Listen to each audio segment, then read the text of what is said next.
The Dakota wind cut through Eleanor's threadbare coat like 1,000 knives. She stood outside the general store in Redemption Creek, her fingers fumbling with the gold locket at her throat, her mother's last gift, the only thing of value she had left. Inside, the warmth beckoned, along with the smell of fresh bread that made her stomach clench with hunger she'd been ignoring for 3 days. Her stepfather's words still echoed in her ears from the night she'd fled. "You'll marry Silas Crawford, or you'll starve in the streets where you belong."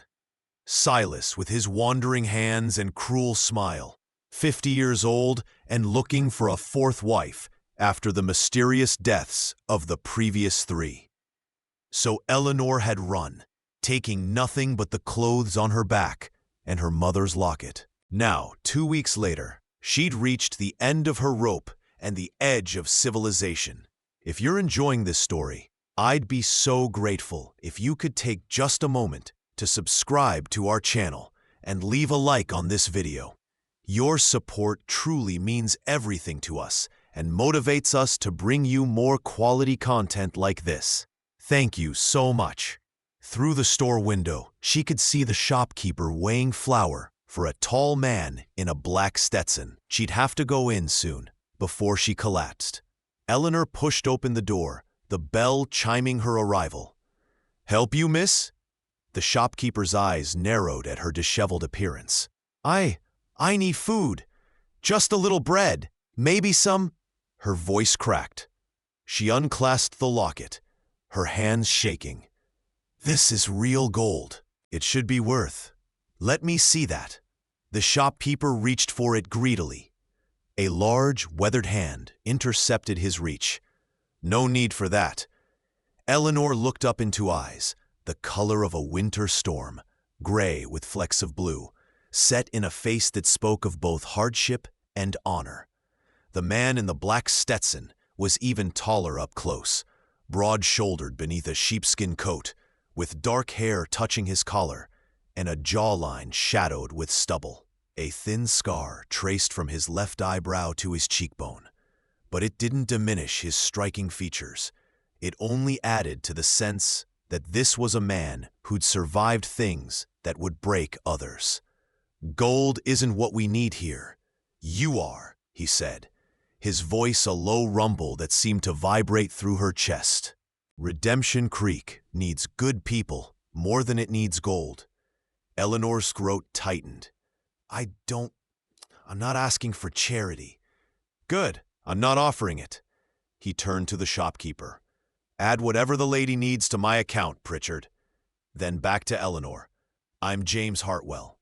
I own the Double H Ranch, about 5 miles north. My housekeeper passed 3 months back, and the place is falling apart. I need someone who can cook, keep house, manage accounts. Room, board, sleep well." From Hartwell's throat, Eleanor's belly fell to the ground. "The place is falling apart. I need someone who can cook, keep house, manage accounts. Room, board, and fair wages. Interested?" It was too convenient, too perfect. Eleanor had learned that nothing came without a price. "What's the catch?"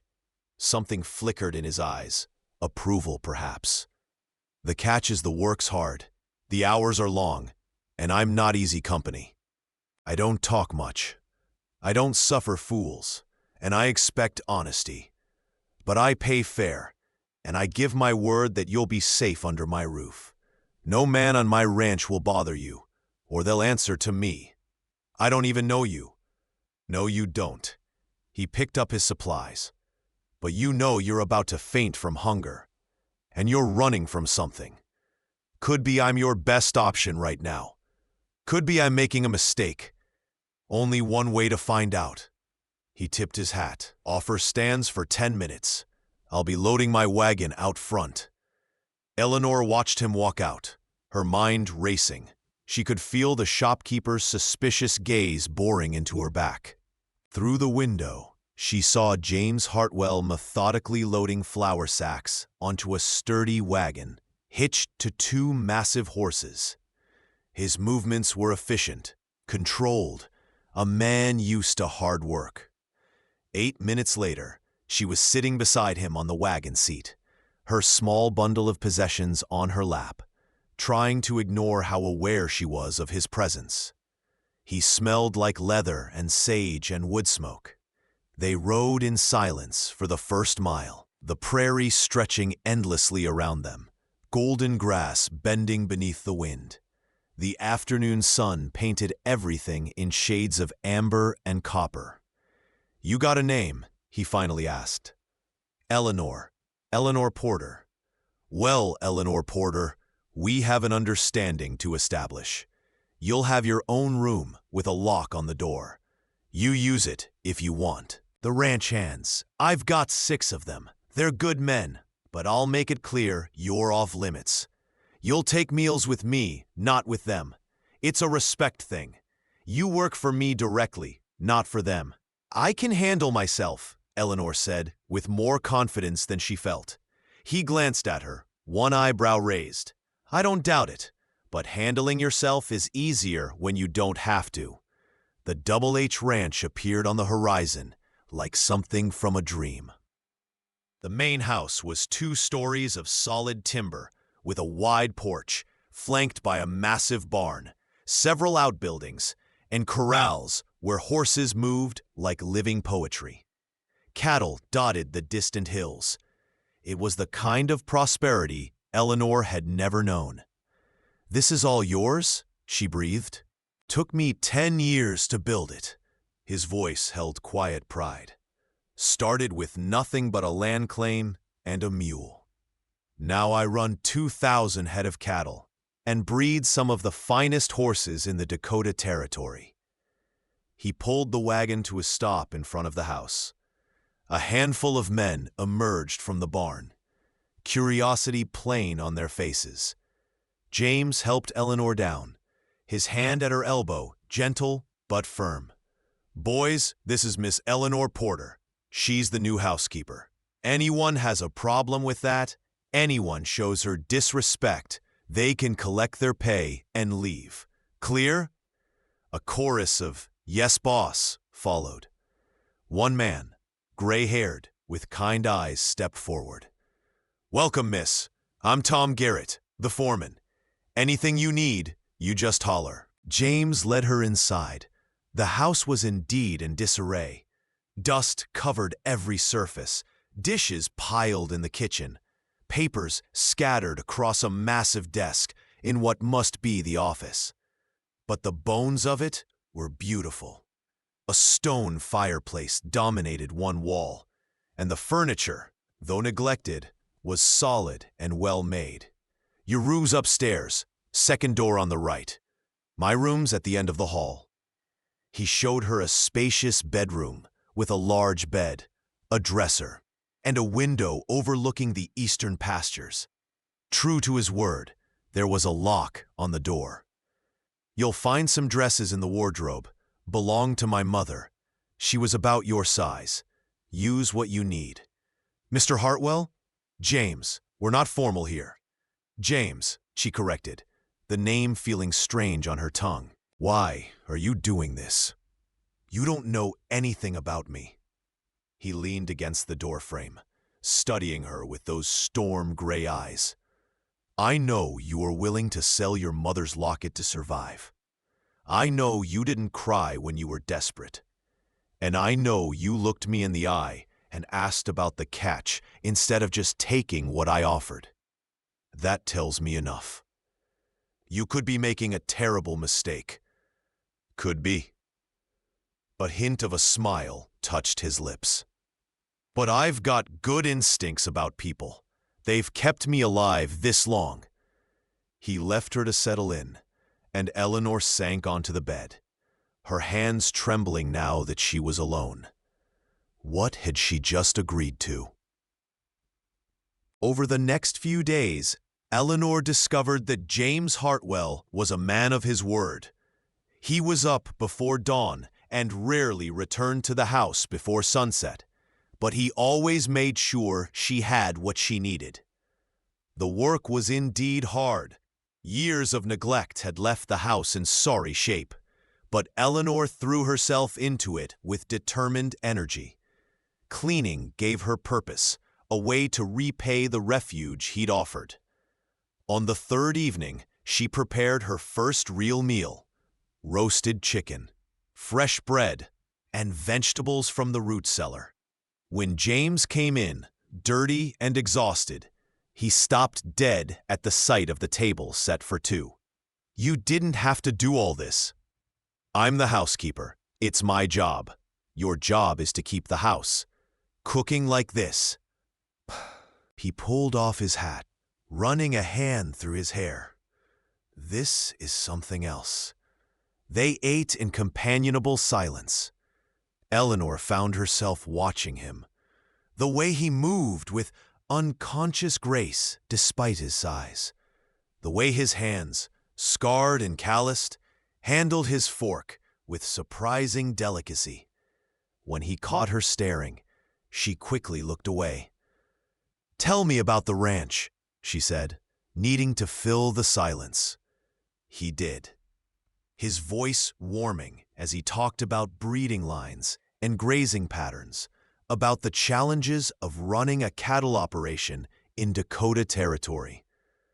Eleanor found herself genuinely interested, asking questions that made his eyes light with surprise and pleasure. "You actually want to know this stuff? Is that so strange? Most women—" He stopped himself. "Most people find it boring. Most people haven't had to survive on their own. I find that knowing how things work makes them less frightening." Something shifted in his expression. Recognition, perhaps. "You want to learn to ride?" Eleanor's heart jumped. Truly? Can't live on a ranch and not ride. Tomorrow, after the morning chores, I'll teach you. True to his word, the next morning, James brought a gentle mare named Daisy to the corral. Eleanor emerged, wearing split riding skirts she'd fashioned from one of his mother's old dresses. "Smart," he approved. "Can't ride proper in regular skirts." Teaching her to ride turned out to be an exercise in trust. James was patient, his instructions clear and encouraging. When she finally managed to walk Daisy around the corral without his guidance, his grin was like the sun breaking through storm clouds. "You're a natural," he said, and the praise warmed her more than it should. As the weeks passed, their relationship developed a rhythm. Eleanor would rise early to prepare breakfast, and James started coming in to eat with her instead of grabbing something in the bunkhouse. Their morning conversations became the highlight of her day. She learned about his childhood in Missouri, his dreams of building something that would last, his loneliness since his mother's death 5 years ago. "You never married?" she asked one morning. His face went carefully neutral. "Was engaged once. Sarah Blackwood. She died of cholera the month before our wedding, 6 years ago. Haven't been able to—" He stopped, the old pain evident. "Haven't wanted to try again. I'm sorry." "Don't be. It was a long time ago." But the way he said it told Eleanor it wasn't long ago at all, not in his heart. She didn't tell him why she'd run. Couldn't bring herself to speak of her stepfather's cruelty, of Silas Crawford's predatory intentions. Some wounds were too fresh. One afternoon, Tom asked Eleanor to bring water to the south pasture where the men were mending fences. She loaded a wagon with canteens and set out, enjoying the excuse to explore. But she got turned around, and by the time she found them, James's face was thunderous. "Where the hell have you been? I said the south pasture, not the southwest range. I got lost. The landmarks all look the same. You could have gotten hurt, or worse. There are dangers out here. Rattlers, sinkholes, men with worse intentions than snakes." His anger sparked her own. "I'm not a child, James." Then stop acting like one. This isn't Boston or Philadelphia or wherever you came from. Out here, mistakes get you killed. I'm trying my best. Well, it's not good enough. The words came out harsher than he'd intended, and he saw her flinch. Immediately, his expression changed. Eleanor, I didn't mean. No, you're right. I'm useless out here, just another burden. She turned away, tears threatening. He caught her arm, gently turning her back. That's not what I meant. You scared me, that's all. When you didn't come back, I thought. His jaw worked. I thought something had happened to you. The raw concern in his voice made her breath catch. They were standing too close, his hand still on her arm, his eyes searching hers. For a moment, the air between them felt charged, like the moment before lightning strikes. Then Tom called out a question, and the spell broke. That night, Eleanor lay in bed, unable to sleep. She could hear James moving around downstairs. Then the creak of his boots on the stairs. He paused outside her door. She could see his shadow under the gap. But he didn't knock. After a long moment, she heard him move away. The next morning, there were wildflowers on the kitchen table. Prairie roses, pink and delicate, with a note in James's rough handwriting. Sorry for yesterday. You're not useless. You're remarkable. J. Eleanor pressed the note to her chest, her heart full of feelings she had no right to feel. Their fragile peace was shattered 3 weeks later when a stranger rode up to the ranch. Eleanor was hanging laundry when she heard the hoofbeats.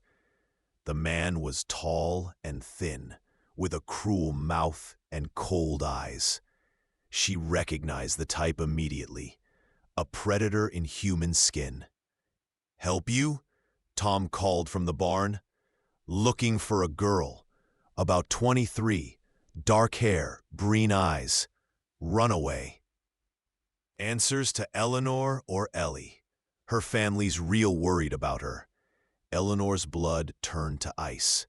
She ducked behind the laundry line, heart pounding. Don't know anyone by that description, Tom said levelly. Best move along. Her stepfather's offering a reward, $200. Said we don't know her. Now get off this property. The man's eyes raked over the ranch house. Mind if I look around? I mind. And so will the sheriff when I tell him you're trespassing. From the corner of her eye, Eleanor saw James emerge from the barn, rifle held casually, but with unmistakable intent. The stranger assessed the situation, and apparently decided discretion was the better part of valor. He tipped his hat mockingly and rode off. Eleanor stayed hidden until Tom gave the all-clear. When she emerged, shaking, James was waiting. Inside, now. In the kitchen, he poured her whiskey she didn't want, but drank anyway. His face was granite. Tell me what you're running from. So she did. All of it. Her mother's death, her stepfather's cruelty, Silas Crawford and his 3 dead wives. The night she'd fled, with nothing but her mother's locket and the terror that had driven her across 2 territories. When she finished, James was quiet for a long moment. Then, he won't touch you. I promise you that. But that man will be back, probably with others. We need to make sure you're protected. I should leave. I've brought danger to your door. Like hell you're leaving. His voice was fierce. This is your home now. You're under my protection. And anyone who wants to get to you goes through me first. James, you barely know me. I know you. He moved closer, his hands cupping her face with surprising gentleness. I know you're brave and stubborn and too damn proud for your own good. I know you sing while you cook, and you're afraid of spiders, but you'll face down a 1,000-pound bull without blinking. I know you take your coffee black, and you read by the window in the evening light. And I know," his voice broke, "I know I can't let anything happen to you." "Why?" she whispered. "Because somewhere, between that first day in Pritchard's store and now, you stopped being just my housekeeper. You became the first thing I think about when I wake up, and the last thing on my mind before I sleep. Because this house stopped being empty when you filled it with your laughter. Because I'm falling in love with you, Eleanor, and I don't know how to stop." Eleanor's breath caught. "This is insane. You promised your dead fiancé. Sarah would want me to live. She'd want me to love again. And God help me, I do. I love you. We barely know each other. Then we'll take time to know each other better. But don't leave, please." His thumb brushed her cheek. "Stay, not as my housekeeper, as my wife. A real marriage, Eleanor. Not an arrangement or a bargain, a partnership." "That's not what we agreed," she said, though her voice wavered. "No, it's not. But each night I lie awake, knowing you're just down the hall, and I forget the deal. I forget everything, except that I want you safe and happy and in my life. Every day, forever." James, she wanted to say yes. Every part of her screamed to say yes. "But I can't let you risk everything you've built for me. You don't get it." He smiled, and it transformed his entire face. "You are everything I've built. This ranch, this house, I built it for a future. But what good is a future if you're facing it alone? I was alone, Eleanor. Dead inside in all the ways that matter. Until you." "I'm terrified," she admitted. "So am I. But we'll be terrified together." He took her hand, pressing it to his chest, where she could feel his heart racing. "Together is better than alone. Always." Before she could respond, gunshots shattered the evening air. James grabbed his rifle, pushing Eleanor behind him. "Get upstairs. Lock your door. Don't come out until I say." "James, go!" She ran, but she couldn't make herself lock the door. Instead, she crept to the window. In the yard below, 4 men on horseback had the ranch hands pinned down. One of them was the stranger from earlier. "Send out the girl," the stranger shouted. "Her stepfather just wants what's his." James stepped into the open, rifle leveled. "She's not property. She's a person, and she's staying right where she is. That's kidnapping, mister.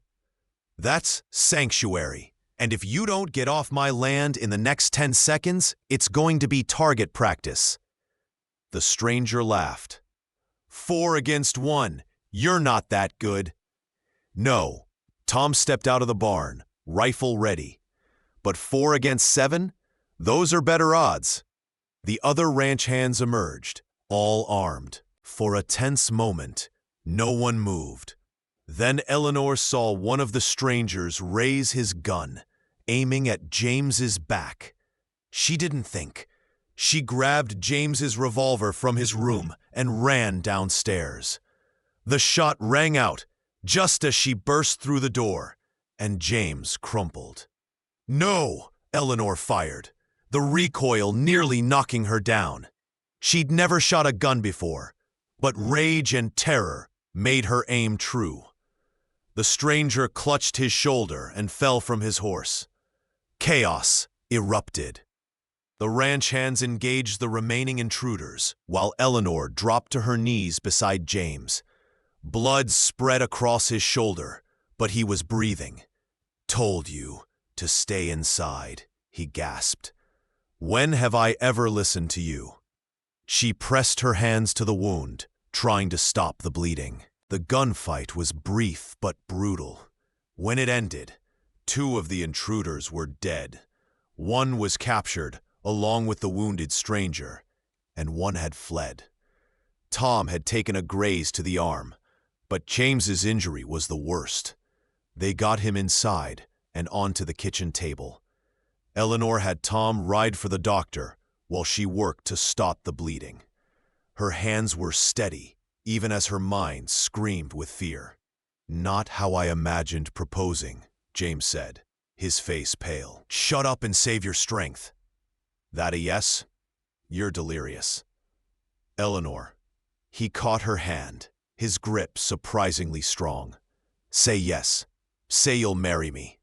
Even if it's just so you can boss me around while I recover.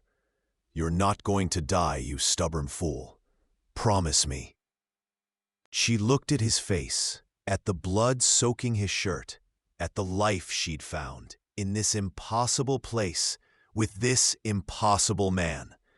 "Yes, I'll marry you, but you have to live, James Hartwell, or I'll never forgive you." He smiled, and then his eyes closed. The next hours were the longest of Eleanor's life. The doctor came, extracted the bullet, and stitched James up with efficient skill. "He's strong," the old man said. "Seen men die from less, and men survive worse. He's got good reason to live, I'd say, looking at you." Eleanor stayed by his bedside, holding his hand, whispering prayers and promises. When he finally opened his eyes at dawn, she was still there. "You stayed," he murmured. "Of course I stayed. I'm going to be your wife. That means I don't run when things get hard. Even when I get shot? Especially when you get shot protecting me." He squeezed her hand. "The men? Tom's fine. The intruders, 2 dead, 2 captured. The sheriff took them. Your lawyer's drawing up papers. Apparently my stepfather has no legal claim on me anyway. I'm of age and left of my own free will." She stroked his hair back from his forehead. "You're safe. I'm safe. We're safe. We," he repeated, as if testing the word. "I like that. Get used to it." Recovery was slow. Eleanor tended James with fierce devotion, refusing to let anyone else care for him. She changed his bandages, made him eat even when he had no appetite, and sat with him through fever dreams where he called her name. "You're bossy," he complained on the 5th day. "You're stubborn," she countered. "It's a perfect match." When he was strong enough to sit up, he insisted on making their engagement official. Tom brought up the ranch hands, and James, still pale but determined, took Eleanor's hand. "I know we're doing this backward," he said. "Getting engaged after I already asked, nearly dying before the wedding. But I want to do this right." He pulled out a ring, silver, with a small diamond that caught the light. "This was my grandmother's. My mother gave it to me before she died, told me to give it to a woman I see a future with.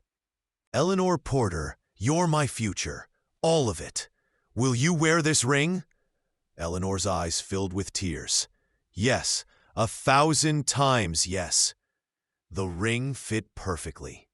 They were married 3 weeks later, as soon as James could stand without getting dizzy. Pastor Williams came out from town, and the ceremony took place in the ranch house parlor. Eleanor wore a simple blue dress she'd sewn herself, and James wore his Sunday suit, his arm still in a sling. "I'll die before I hurt you," he said when they exchanged vows, the words fierce and tender at once. "You're not property. You're my partner, my equal, the other half of my soul." "Together," Eleanor said, and he echoed it. "Together." The kiss was gentle, mindful of his injury, but no less meaningful for it. That night, Eleanor stood at the window of what was now their shared room, looking out at the ranch bathed in moonlight. James came up behind her, wrapping his good arm around her waist. "Regrets?" he murmured against her hair. "Not a single one. You? Only that I didn't find you sooner." She turned in his arms, careful of his shoulder. "You found me when I needed finding. That's what matters." "I love you," he said, and the words were easier now, worn smooth by repetition. I love you too. She kissed him softly. My rancher, my husband, my home. She agreed to be his wife for shelter, he said, a teasing note in his voice. But each night, the rich rancher forgot the deal. What deal? She asked, smiling. The one where it was supposed to be practical, where I wasn't supposed to fall completely, hopelessly in love with my housekeeper. I'm not your housekeeper anymore. No, you're my everything. They stood there, wrapped in each other and the peace they'd fought so hard to claim, as the prairie wind whispered promises of all their tomorrows. 6 months later, Eleanor stood in the same spot, but everything had changed. The ranch house gleamed with care.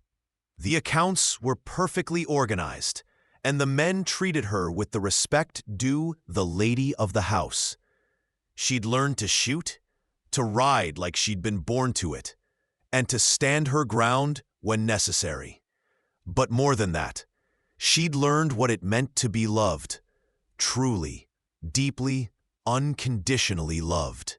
James showed her, every day in 1,000 small ways. Coffee made just the way she liked it, wildflowers on her pillow, his hand finding hers as they watched the sunset from the porch. What are you thinking about? James asked, coming up behind her. His shoulder had healed well, though he still favored it in cold weather. Eleanor placed his hand on her belly, where a tiny life grew. About the future, about our child growing up here, learning to ride, learning what it means to build something lasting. James's face lit up with joy so profound it took her breath away. Truly, truly, he lifted her off her feet, spinning her carefully. You've given me everything, Eleanor Hartwell. We gave each other everything, she corrected. That's what together means. As the sun set over the Double H Ranch, painting the sky in shades of gold and rose, Eleanor reflected on the journey that had brought her here. She'd left one life running scared and hungry, and found another where she was cherished and whole.